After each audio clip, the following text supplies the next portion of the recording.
this is about buffer solutions, and I promise to God that this will be just like a 5-minute or 10-minute video. I will not drag this. I'm just gonna like help you to visualize what is actually a buffer solution. So when I think of buffer solution, I usually I think of a box with a mixture of a acids or base, like reactants and products. So in this case, the general equation of acid dissociation is right here. From HA, it will dissociate into one hydrogen ion or one proton and one anion. By the way, this is called a monobasic acid because there is only one proton in this entire acid. So therefore only one proton is being dissociated.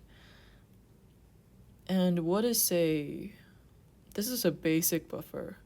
Wait, sorry, I forgot to define what a buffer is. A buffer is basically, so let's say I have a solution. I have a buffer solution. Now, if I try to add like a little bit of H plus into it, like a bit of acid, this will not change the buffer solution's pH. Or if I have the same buffer solution, if I try to add like a little bit of like OH minus base in it, it will also not change the pH of the solution. That's basically what it means. And for acidic buffer, it is made up of a weak acid and its conjugate base. And for a basic buffer, it is made of weak acid, a weak base, and its conjugate acid. So an example for the weak acid will be, for the acidic buffer will be CH3COOH and the CH3COONA. The CH3COO minus. This being the weak acid, this being the conjugate base. I'm going to explain to you briefly how, let's now visualize this whole experiment. Let's just say that at the start, at the very beginning, I don't have the second equation yet. I just have the first equation. Let's just talk about the first equation. So weak acids, although they're weak, they will still dissociate into CH3CO minus and H plus. But unlike strong acids, the difference is that for strong acids, this sign will not be reversible because all of its acid will be dissociated into proton and conjugate base. So the dissociation will be complete. However, for weak acid, the dissociation isn't complete. So right now, if I just draw to you what this reaction will look like, right now at this point, we'll have still a lot of, let's say I draw a box here.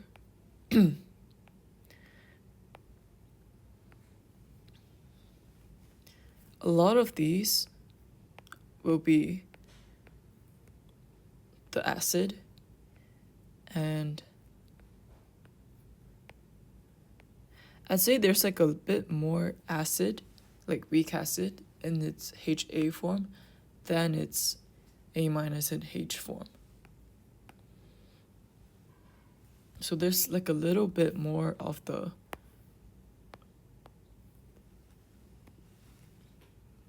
CH3COOH form.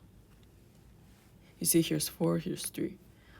However, now I'm going to dissolve I think this is called a sodium, I'm not sure that this is called sodium alkoxide. This is a CH3CONA. If I dissolve it in water, it will break down into Na plus and CH3COO minus. And this CH3COO minus acts as a reserve supply for my first equilibrium equation right here. And because now I have more CH3COO minus due to this dissolved CH3COO in A, now I'm going to, you see the concentration of CH3COO minus will increase, meaning now I will have more CH3CO and A. By the way, when I draw this diagram, I meant that the big one is an anion and the small one is a H+. Okay, so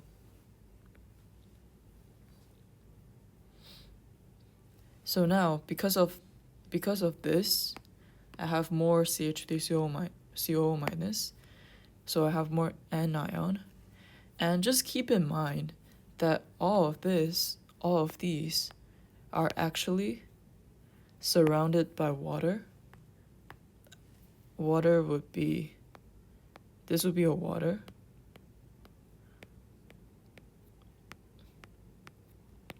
And if you recall what water is made up of H plus and OH minus. So there will also be dissociated water molecules. So these might be the H plus. So these might be the H plus. These might be the OH minus. Then these are the undissociated water molecules. And by the way, water, although water is, when it's present in water, it's partially dissociated into an H plus and OH minus. Most of the water molecules are not. Hence, there are like 5 water molecules, 6, versus only 2 of them dissociated. But what I meant was, just now I drew a box, right? The box looks something like this.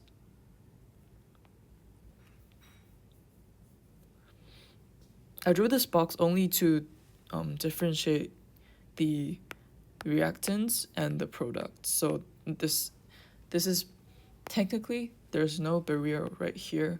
Like everything is all together in a mixture. But I drew this line here because I want to separate out the reactants and the mixtures so that you're clear. But here, now we have increased the concentration of CH3COO minus.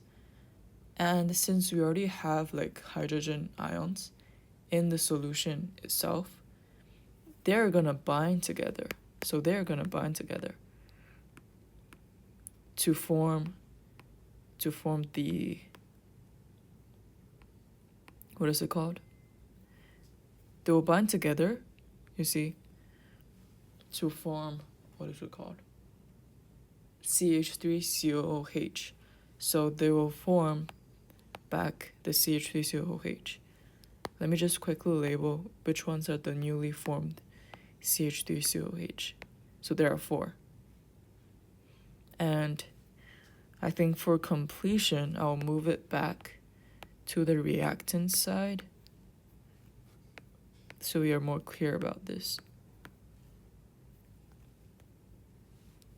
Now I'll erase out of all of the water molecules. It's a bit confusing, to be honest. And now you see what happened. Essentially what happened is that initially I have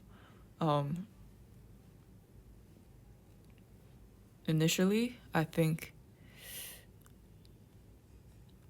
I don't have that much of CH3COO minus, but since we have a supply of CH3COO minus here, my concentration for CH3COO minus increased, which led to the increase of CH3COOH.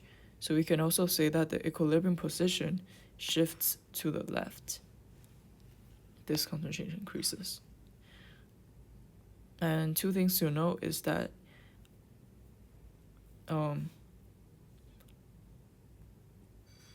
since there's too much CH3COO minus in